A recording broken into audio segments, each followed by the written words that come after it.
జై తెలంగాణ ఈరోజు లండన్లో ఎన్ఆర్ఐ బీఆర్ఎస్ యూకే కార్యవర్గ సభ్యులతో కలిసి మన రానున్న ఎంపీ ఎలక్షన్స్ సంబంధించి కూడా ఒక కార్యాచరణని రూపొందించడం జరిగింది. తెలంగాణ ప్రజానీకానికి ఒకటే కోరుతా ఉన్నాం.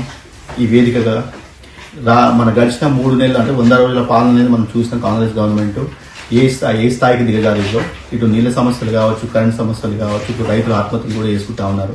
ఇప్పుడు రాబోయే ఎలక్షన్స్ ఎంపీ ఎలక్షన్స్ అయిపోయినాయి అనుకుంటే అసలు వాళ్ళ నిజ స్వరూపం అనేది బయటపడుతుంది. సో జాగ్రత్తగా ఉండాలి ప్రతి ఒక్కరు కూడా.